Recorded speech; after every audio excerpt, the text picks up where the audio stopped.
Et salam à tous, Actu Foot DZD. Aujourd'hui, on se retrouve pour une nouvelle vidéo, une vidéo débrief de ce tirage au sort de la Coupe du Monde. On va se concentrer sur celui de l'Algérie, mais pas que. On va revoir un petit peu tous les tirages au sort. Et bien évidemment, on peut enfin dire que cette Coupe du Monde est lancée.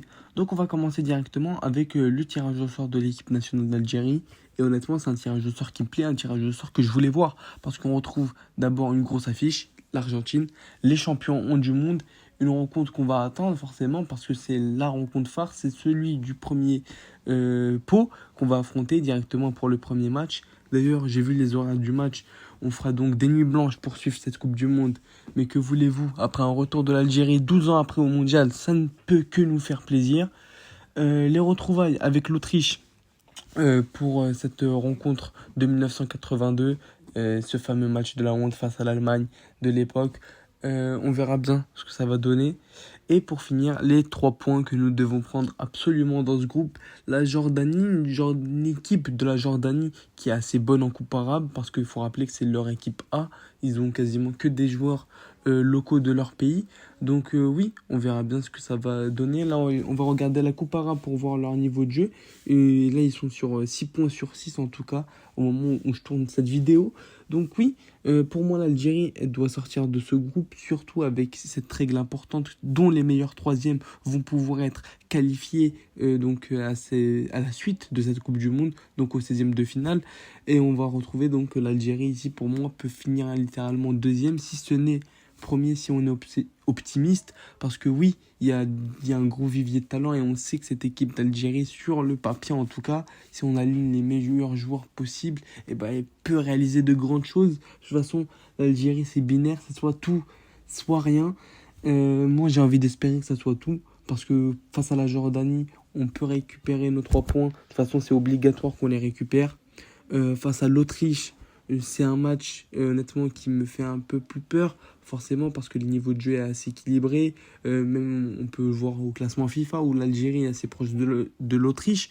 Et forcément le match de gala face à l'Argentine. Et pour moi, le match face à l'Argentine, on peut littéralement le gagner, comme l'Arabie Saoudite l'a fait à la dernière Coupe du Monde où ils gagnent 2 buts à 1. Nous, on peut clairement battre cette équipe de l'Argentine parce que oui, c'est la dernière Coupe du Monde de Messi. Oui, il y a Julian Alvarez. Oui, il y a McAllister. Oui, il y a Martinez en face. Mais ça reste la Coupe du Monde et si on a des guerriers sur le terrain, ça peut le faire. De toute façon, on en reparlera plus précisément et plus intensément quand cette Coupe du Monde arrivera. Et donc maintenant, on va passer au groupe parce que oui, il y a des groupes et il y a des choses à dire sur ces différents groupes. Donc pour moi, le groupe A, composé du Mexique, de la Corée du Sud, de l'Afrique du Sud et du barragiste européen qui est soit le Danemark, l'Irlande, la République tchèque ou la Macédoine du Nord. Pour moi, ça va être clair. Ça va être, je pense que le Mexique à domicile, eh bien, ils peuvent sortir de ce groupe. Mais attention à l'Afrique du Sud qui, pareil, joue un très bon football. Et nous, on sait que si on regarde le football africain, on sait que l'Afrique du Sud, bah, ça reste une très très bonne équipe. La Corée du Sud, pareil, c'est des bons joueurs. En dehors de Hugh Binson, il y a quand même un bon vivier de talent.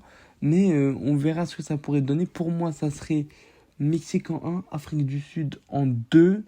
Le barragiste européen, si on part du principe que c'est le Danemark en 3. Et la Corée du Sud en dernière ou peut-être en troisième à voir. Pour le groupe B, du côté du groupe B, on va donc retrouver le Canada, la Suisse, le Qatar et le barragiste européen qui va sans doute être l'Italie ou bien le Pays de Galles. Si on part du principe que c'est l'Italie, je pense que c'est l'Italie qui pourrait sortir de ce groupe-là. Alors oui, c'est pas la grande Italie, mais ça fait longtemps qu'ils ne se sont pas qualifiés au mondial. Je pense qu'ils se qualifieront et je pense même qu'ils sortiront de ce groupe-là avec la Suisse et le Qatar. Honnêtement, juste si on regarde ce qu'ils font à la Coupe arabe en ce moment, c'est vraiment très très limité. Ils sont déjà éliminés de cette Coupe arabe alors qu'ils jouent à domicile. Donc pour moi, ça serait peut-être la Suisse en 1. Une équipe de Suisse qui est franchement assez bonne. Et l'Italie en 2 et le Canada en 3 et le Qatar bon dernier. Pour le groupe C composé du Brésil, du Maroc, de l'Écosse et de Haïti. Le groupe C qui compose, je pense, l'une des meilleures affiches de ce mondial avec Brésil-Maroc. Pour moi, les Marocains ont clairement un coup à jouer dans ce groupe-là. Je pense qu'ils sortiront de ce groupe quasiment quoi qu'il arrive.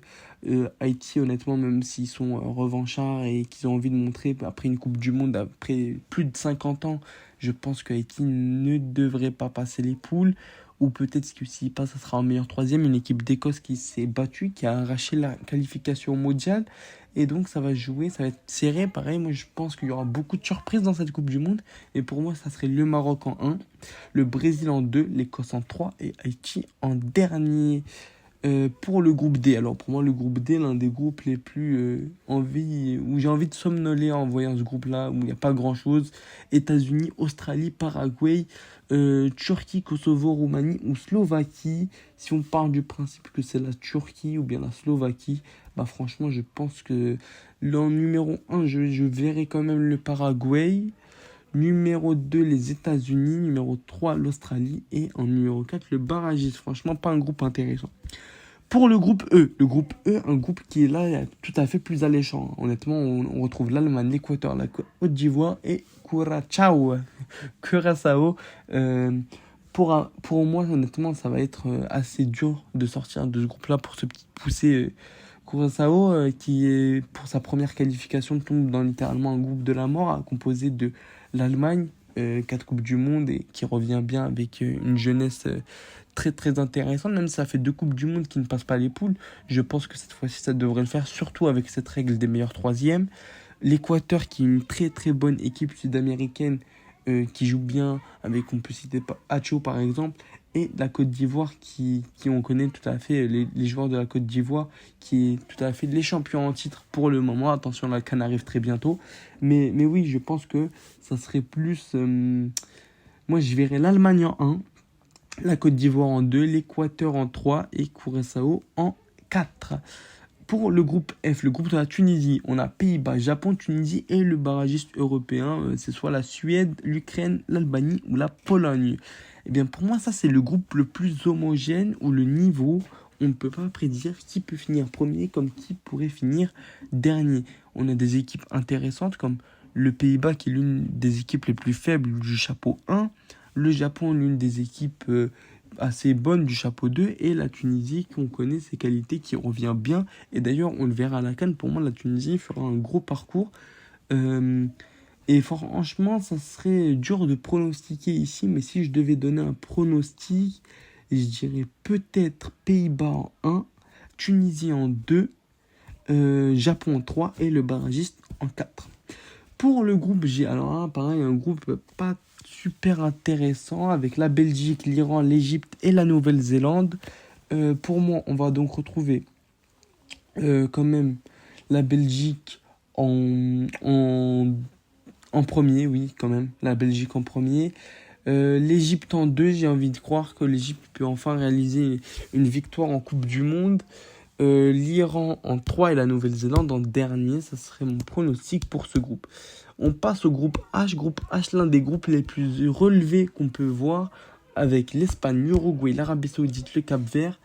Pour moi, l'Espagne est littéralement un prétendant au titre de champion, donc l'Espagne en 1, l'Uruguay en 2, l'Arabie Saoudite ou le Cap-Vert. Pour moi, l'Arabie Saoudite quand même, c'est pas si mauvais que ça, celle de Hervé Renard.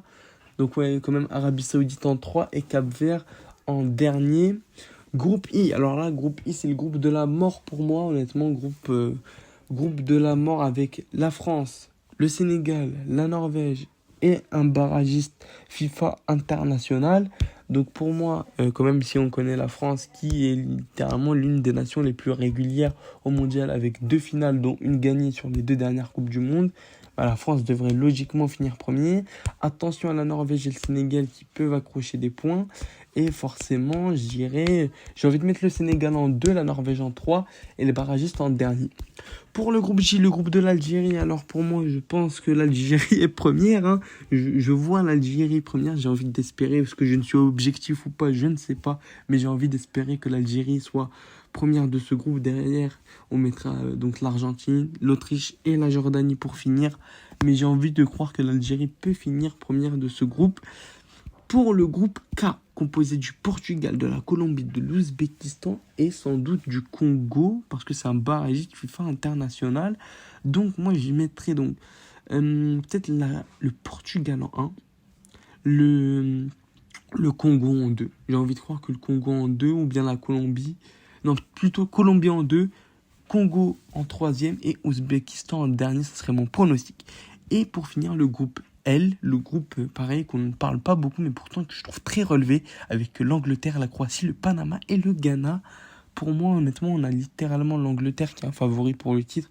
Est-ce que ça sera leur année? On ne sait pas. L'Angleterre qui pour moi finira premier, la Croatie en second, le Ghana en troisième ou peut-être j'ai envie de croire à l'exploit africain et que le Ghana peut finir deuxième de ce mondial, de ce groupe et la Croatie en 3 et le Panama pour finir en dernier.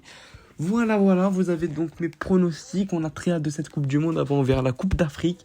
C'était Actu Foot DZ. Merci de m'avoir écouté. On like, on s'abonne, on commente, ça fait plaisir.